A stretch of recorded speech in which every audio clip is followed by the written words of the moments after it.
Oke, di video ini saya akan mulai dulu dari bagaimana cara kita membuat em, menambahkan pelanggan. Jadi kita masuk ke menu master data, kemudian pelanggan. Setelah itu kita klik saja tombol tambah. Nah, di sini kita bisa tambahkan nama pelanggan, misalnya Budi. Oke, seperti itu. Kemudian bisa langsung saja di save, simpan. Nah, selanjutnya misalnya kita mau buat pelanggan untuk marketplace nanti ke depannya. Contohnya seperti GoFood, Shopee Food, dan GrabFood. Kita tinggal klik tombol tambah. Misalnya kita masukkan namanya GoFood. Nah, untuk menandai dia sebagai marketplace, kita tinggal aktifkan marketplace. Kemudian kita pilih komisi marketplace-nya. Untuk akunnya itu, akun beban potongannya itu kita pilih saja komisi marketplace. Nah, hanya seperti itu saja. Selanjutnya kita bisa simpan. Nanti bisa ulangi lagi untuk seperti Shopee Food, uh, GrabFood, dan yang lain lagi. Nah, selanjutnya kalau kita mau buat supplier atau pemasok, kita bisa masuk ke master data, kemudian supplier. Nah, ini sudah ada contoh Alfamart, ada juga pemasok umum yang misalnya nggak perlu di data siapa pemasoknya. Contohnya kita belanja di pedagang kaki lima atau warung-warung yang sudah nggak perlu lagi. Nah, contohnya kita mau data lagi, misalnya tambah, anggaplah kita bikin sini namanya satu sama. Oke, kemudian cukup sampai situ saja untuk data dasarnya.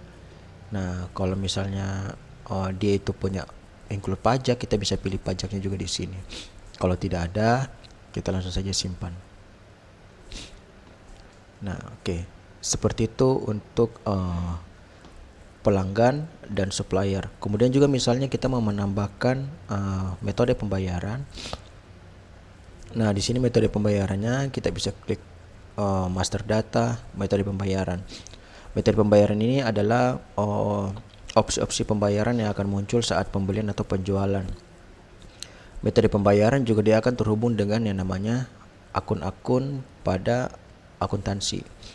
Jadi nanti pos-pos untuk dana keluar atau dana masuknya itu masuknya ke akuntansi, kemudian akun.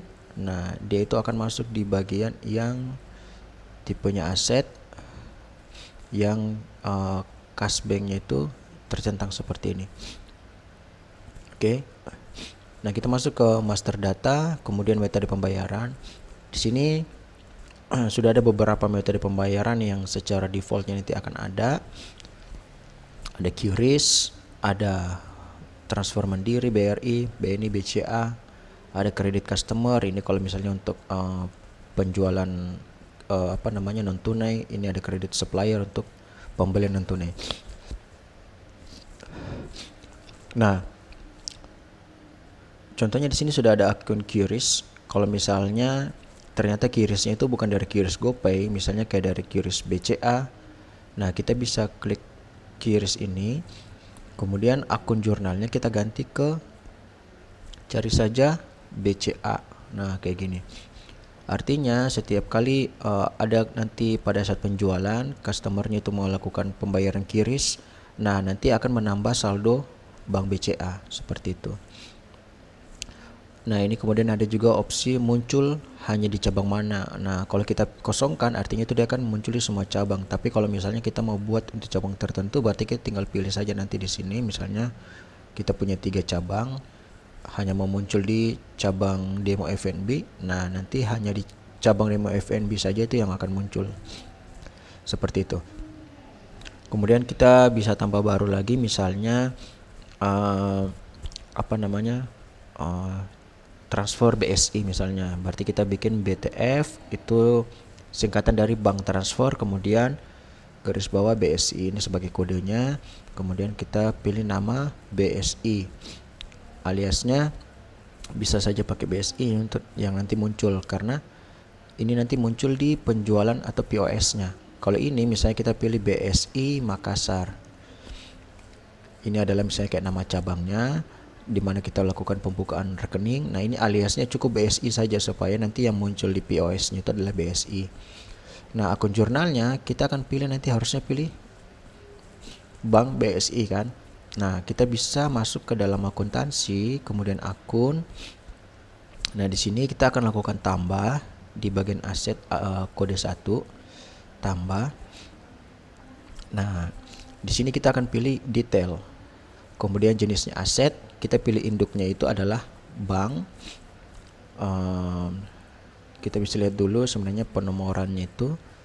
Untuk bank itu sudah di nomor berapa? 1240.